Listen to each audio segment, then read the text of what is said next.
بلکہ عامر ضیاء صاحب سے پوچھ کے پھر میں آتا ہوں. عامر ضیاء صاحب, اس وقت جب سیاسی جماعتیں, عمران خان صاحب کی جو پارٹی ہے وہ تقریباً تحلیل ہو رہی ہے, عمران خان صاحب بند ہیں, نواز شریف صاحب کی واپسی کا کوئی امکان فوری طور پہ نظر نہیں آ رہا, پیپلز پارٹی بھی محدود ہے, اور یہاں پر جو سندھ میں اب نگراں حکومت بننے والی ہے, آپ بھی سن رہے ہوں گے کہ وہ سسٹم وغیرہ کے جو لوگ ہیں وہ بھاگنا شروع ہو گئے ہیں, تو یہاں پر بھی ایک تطہیر کا عمل ہے. ہم نے کے پی میں بھی دیکھ لیا کہ جو سیاسی اسمبلی تھی وہ فارغ ہو گئی ہے, تو ایک نئی ابتدا کی طرف ہم بڑھ رہے ہیں, تجربہ کہہ لیں, ابتدا کہہ لیں. جی, نیا تجربہ بھی اور نئی ابتدا بھی ہے. مطلب ہے یقیناً حالات بڑے نامساعد ہیں, بڑی مشکل حالات ہیں, معاشی محرومیاں بھی ہیں, بڑے بڑے مطلب ہمارے سامنے پہاڑ جیسے مسائل ہیں.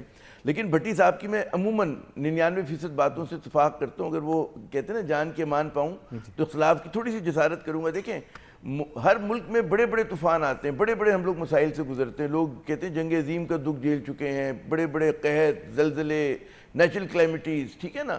اسی طرح یہ بھی مین میڈ کرائسس جو ہمارے خود جو ہم بحران بناتے ہیں وہ بھی آتے ہیں. لیکن ہمیں یہ نہیں بھولنا چاہیے کہ اس کے باوجود جو ہے نا پاکستان ہمارے لیے گوشہ عافیت ہے اتنی بڑی دنیا میں.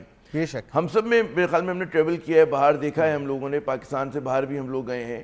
ٹھیک ہے, ہم دیکھتے ہیں کہ ٹھیک ہے پاکستانی وہاں پر ہو سکتا ہے کہ بہت اچھی طرح رہ رہے ہوں, مطلب پیسے بھی ماشاءاللہ اچھے کما رہے ہوتے ہیں, لیکن وہ اپنائیت نہیں ہوتی اور ایک اوپرا پن ہوتا ہے. وہاں کے اپنے مسائل ہیں, اور بعض اوقات خوف, وہاں کے اپنے مسائل ہیں, وہ بڑے مطمئن نہیں ہیں وہاں پر بھی کہ وہاں پہ لوگ جو ہے مطلب فٹ پاتھ بدل دیتے ہیں بعض اوقات, مطلب چلتے ہوئے. یہ بالکل ہوتا ہے. اور آپ دیکھیں جو بیرون ملک پاکستانی ہیں ان کا کیا تعلق ہے, وہ ہر وقت پاکستان کے متعلق غلط یا صحیح کیوں فکر مند رہتے ہیں؟ اس کی وجہ یہ کہ انہیں احساس ہے کہ جناب ہم لوگ وہاں پر جو ہیں غالباً ہمیشہ کے لیے نہیں ہیں. ٹھیک ہے, شاید زندگی ہماری گزر جائے, تو ان کو جو اپنے وطن سے جن کا تعلق ہے نا, اور کہ اس کی بھلائی چاہتے ہیں, وہ چاہتے ہیں کہ جناب, اور اس کے لیے پھر وہ کبھی ایون فیلڈ پہ مظاہرہ کر رہے ہوتے ہیں, کبھی کچھ کر رہے ہوتے ہیں, وہ ایک الگ بحث ہے. لیکن ان کی خواہش, ان کی تمنا یہ ہے کہ جناب پاکستان کی فکر ہے, انہیں آزادی کا احساس ہے, اپنائیت کا احساس ہے, تو وہ یہ بات کرتے ہیں.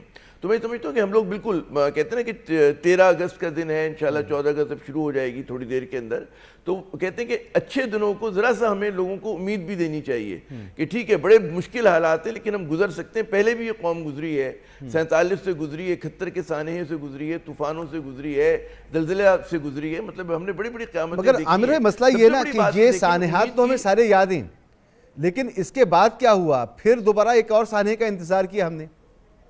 پرابلم تو یہ ہے. نہیں, ہم نے انتظار کیا لیکن ہم آگے بھی بڑھیں. دیکھیں صرف مسعود, میں اس بات سے اختلاف کروں گا کہ پاکستان کا سفر ہمیشہ منفی نہیں رہا ہے.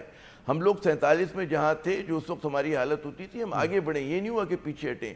اور اس وقت پریڈکشن یہ کی جاتی تھی, وہ جو کہتے ہیں نا کہ جو ہندو نواز کانگریس تھی اور اس کے علاوہ جو ان کے شو بوائز تھے کہ جی پاکستان کولیپس کر جائے گا ود ان ویکس آزادی کے بعد. کہتے ہیں وی ڈیفائیڈ ہسٹری, اور پاکستان نہ صرف قائم رہا, اس نے ترقی بھی کی, اس نے مطلب بہت ساری کامیابیاں بھی حاصل کی ہیں. صرف ہمارے ساتھ منفی ہی چیزیں نہیں ہوئی ہیں, کچھ نہ کچھ مثبت بھی ہوا ہے. تو بات یہ کہ گلاس یقیناً آدھا خالی ہے تو آدھا بھرا ہوا بھی ہے.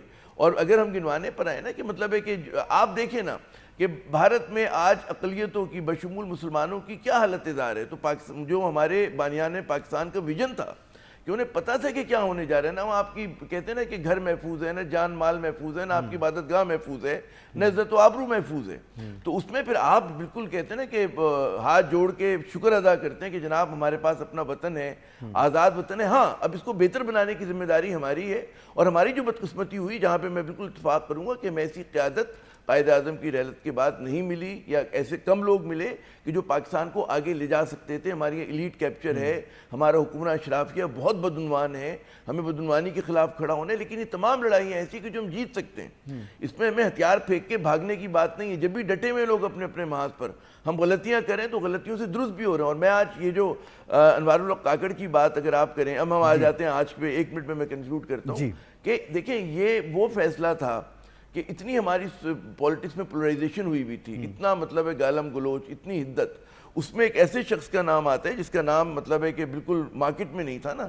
وہ بے شک الیاس رانا صاحب کو پتا ہو یا 2-4 لوگوں کو, لیکن 99.99% پاکستانیوں کو نہیں پتا تھا. لیکن جب وہ نام آیا تو اس کے اوپر جو پہلا رد عمل آیا وہ ایک اچھا رد عمل تھا, مثبت تھا. پی ٹی آئی سے لے کر پھر آپ اپنے صحافیوں میں بات کر لیں, ہم صحافی تو ہر جگہ کیڑے نکالنے کے ایکسپرٹ ہوتے ہیں. تو ہم لوگ بھی مطلب زیادہ تر آپ صحافیوں سے بات کریں, وہ کہیں گے اچھے پڑھے لکھے انسان ہیں, پاکستان دوست انسان ہے، بڑی اچھی مضبوطی کے ساتھ سیکیورٹی ایشوز پر، بین الاقوامی تعلقات کے اوپر بات کر سکتے ہیں، ڈومیسٹک پولیٹکس پہ بات کر سکتے ہیں، بلوچستان کے مقدمے کو صحیح تناظر میں پیش کر سکتے ہیں. تو یہ تمام ان کی کوالٹیز ہیں. پھر ایک اور اچھی بات ہوئی ہے، وہ یہ کہ آپ دیکھیں کہ کے پی کی جو پولیٹیکل وزراء تھے وہ فارغ ہو گئے. تو اگر یہ مومنٹم پکڑ لیتے ہیں اور اس میں پھر پنجاب کی باری آتی ہے کہ وہاں بھی تھوڑا سا مطلب ہے کہ صحیح لوگوں کو لے کر آ جائیں، اور اس کے بعد جو ہے مطلب ہے کہ سیاسی حدت میں کمی آئے، اس کے بعد پاکستان جلد یا بدیر الیکشن کی جانب جائے، انتخابات کی طرف جائے، تو ہمیں آگے بڑھنے کا جو ہے راستہ مل سکتا ہے.